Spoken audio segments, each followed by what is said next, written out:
урматтуу кесиптештер, Чолпон Алыйымна. Бул мыйзамдын боюнча баяндама бере кетсем, бул мыйзамды сунуш кылып жатканыбыз негизги себеби акыркы убактарда элдин шайлоого болгон жоопкерчилиги төмөндөп кетиши болду. Өзүңүздөргө белгилүү болгондой, республикалык маанидеги шайлоолорго жалпы шайлоочулардын катышуусу 30%дан ашпай жатат. Биздин элдерибизде ушу кайдыгерлик бүгүнкү күнү абдан чоң болуп турат да. Анын 3-главанын саясий укуктар боюнча 37-беренесинде Кыргыз Республикасынын жарандары мамлекеттик органдарга жана жергиликтүү өз алдынча башкаруу органдарына шайлоого жана шайланууга, ошондой эле референдумга катышууга укуктуу деп жазылып, тилекке каршы милдет катары көргөзүлбөй калган. Биз бул жерде ар дайым жарандардын укугу жөнүндө айтып, алардын мамлекет алдындагы милдетин унутуп келип жатабыз. Ушул жерде мен сиздерге көңүлүңүздөрдү өзгөчө бир маселеге бургум келет. Эч качан укук менен милдетти алмаштырбашыбыз керек. Шайлоого катышуу ар бир жарандын милдети, ал эми шайлоо процессиндеги тандоо анын укугу болуш керек деген сунуш менен чыктым. Бул тажрыйбада менин азыркы маалыматым боюнча 12-13 мамлекетте ийгиликтүү колдонулуп жатат. Алардын бири Турция мамлекети. Ушу жылдын май айында Турцияда мамлекетинде болуп өткөн президенттик шайлоого жалпы шайлоочулардын 87%дан ашыгы катышты. Турцияда февраль айындагы табигый кырсыктан кийинки жалпы шайлоочулардын мындай активдүү катышуусуна бүт дүйнө суктанды. Биз бул тажрыйбадан улам татыктуу атаандашуунун добуштарын так эсептелишине, саясий коррупция жогулгонун көрдүк. Биз дагы ушул деңгээлге жетишибиз керек деген сунушту берип жатам. Урматтуу коллегалар, урматтуу депутаттар, мына эгерде биз мамлекетке өзүбүздүн ар бир жаран өзүбүздүн милдетибизди так аткара турган болсок, шайлоого жарандар катышып бере турган болсо, жалпы 90%, 100% элди эч качан сатып алыш мүмкүн эмес. Эми буга каршы чыгып аткандар болуп атат. Мамлекеттик жумушта иштеп, коррупциялык система менен байып, аларга бир 15-20% адам келсе, өзүнүн акчасы менен дагы добуш алып, шайлоодо утуп келсем деген адамдар каршы чыгып атат. Бул түшүнүктүү эле болуп атат. 80-90-100% келген болсо, эч кимдин добушун сатып алыш мүмкүн эмес болот эле. Таза шайлоо болот эле. Таза адамдар келет эле. Таза бийлик жүрөт эле деген сунушумда. Ошондуктан бул жерде бул биринчи эле окуу, урматтуу депутаттар, сунушуңуздарды берсеңиздер, ушуну бир толуктап, эң негизгиси биздин элдерибизди шайлоого катышуусуна мүмкүнчүлүктү жакшы түзүп берели. Бул жерде биздин депутаттардан көптөгөн сунуштар келип атат.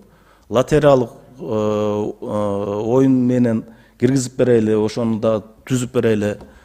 Же болбосо жана башка бир жакшы толуктоо менен киргизип берели деп атабыз. Биз элдерди, бул мен өзүм айтып кетейин, акыркы чечим эмес. Элдерди эле биз штрафка салалы деп аткан эч ким жок бул жерде. Сиздердин сунушуңуз менен экинчи окууда сөз түрдө оңдоо түздөө менен кылып койсок жакшы болот. Эң негизгиси биздин келечегибиз болгон, биздин балдарыбызга, биздин мамлекетибизде шайлоого болгон активдүүлүк күчөсө дегенибиз. Себеби багы бүгүнкү күнү укук деп гана жазылып калгандыктан адамдын укугу качан бузулат? Эгерде алып барып сен бул адамды шайлайсың же болбосо бул партияны шайлайсың дегенде гана адамдын укугу бузулат. А бирок биздин жарандарыбыз бүгүнкү күнү мамлекетке болгон кайдыгерликтен өзүнүн милдетин так аткарбагандыктан келечектеги биздин балдарыбызга, келечектеги биздин мамлекетибиз үчүн өздөрү чоң коркунучтарды жаратып атат. Ошондуктан 5 жылда бир боло турган шайлоого активдүү катышууну сунуштап жаткан мыйзам. Урматтуу депутаттар, суроо жооп болсо бересиздер. Анан экинчи окууга сунуштарыңыздарды берип, ушул мыйзамды толуктоо менен жалпы өткөзсөк жакшы болот эле деген тилек бар. Рахмат.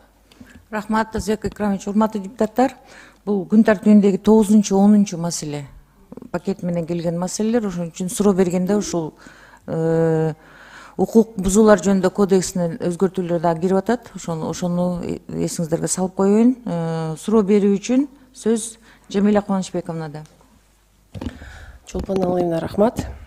Урматтуу Тазабек Экрамович, мыйзам долбоору жакшы, колдойм. Ар бир жаран өзүнүн жарандык милдетин аткарыш керек, шайлоого барыш керек. Анткени бюджеттен көп акча каражат каралат дайыма шайлоого. Анан кийин мынакей 9 мыйзам долбоорунда маселеде жүйөлүү себептерге кандай себептер кирет? Жакшы суроо болду. Жамиля Кубанычбековна, жүйөлүү себептерге эгерде бизде бүгүнкү күнү көптөгөн биздин жарандарыбыз миграцияга чыгып атпайбы? Мына ошолор кетип атканда, шайлоонун астында кетип атканда өзүнүн шайлоо участогуна же болбосо айыл өкмөт дейбизби, же болбосо ошо өзүнө караштуу участоктогуларга жазып, жүйөлүү себептер менен миграцияга же болбосо сыртка кетип атам деген кагаз берип койсо, же болбосо леченияга кетип аткан, же болбосо ооруп жаткан боюнча ошо жүйөлүү себептер ушулар кирип кетет ошого. Ооруп жатканда сыртка чыгып, Кыргызстандан тышкары болсо, эгерде ооруп атып Кыргызстандын ичинде болсо жүйөлүү себепке киреби? Кирет. Себеби сыртта болгон болсо, бул жакта бир туугандары аркылуу деле сөзсүз түрдө бир кабарын берип койсо, буну сөзсүз түрдө кагаз түрүндө берип койсо бардык болот. Ошо жүйөлүү себептер, кайсы себептер кирет? Жазыш керек го. Ошо экинчи окууда ушулардын баарын сунуш берсеңиздер, толуктасаңыздар, баарын киргизебиз да.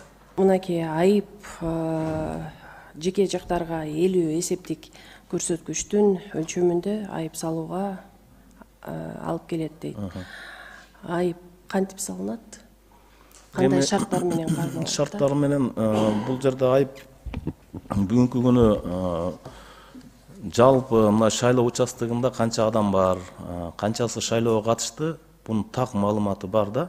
Жергиликтүү участоктардын бардыгында өзүнүн келген келбегени боюнча, ошол жерде жүйөлүү себептер менен келбей калгандардын дагы өздөрүнүн кагаздары сөзсүз түрдө болот. Ошондо мына ошол жерден ошол эле айыл өкмөттөн дейбизби, ошол эле райондон же болбосо шайлоо участогунан ошо шайлоого келбей калган адамдар ошол жерден справка алат, же болбосо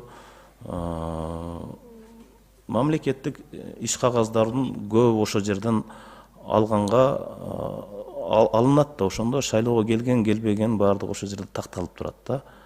Ошондо мамлекет тараптан эгерде бул мамлекет үчүн, келечек үчүн кайдыгер болуп аткан болсо, акчалай деле сөзсүз түрдө акчалай болбосо деле ошо справка берип атканда же болбосо бир мамлекеттик иш кагаз берип атканда ошол жерден ушундай бир мына уятка калтырып койсо болот да. Эгерде биз дагы сага справка бергенден бир аз мамлекетке сен кайдыгерлик кылып аткан болсоң, биз мамлекет дагы сага ушу кагазды берип атканда бир аз кыйындатып койсо деген ойду айтат элем да. Жок, биякта жазылып атпайбы? Жеке жактарга 50 эсептик көрсөткүчтүн өлчөмүндө айып салууга алып келет деп. Айып салынат, анан кийин кантип кармалат? Жанагы жол эрежелери бузулганда штраф келет го? Ошондой келе. Бул эми БШКнын өзүнүн ошол жердеги шайлоого катышкан, катышпаган боюнча полный баардыгын тактап, ошол жерде шайлоого жөөсүз катышпагандар боюнча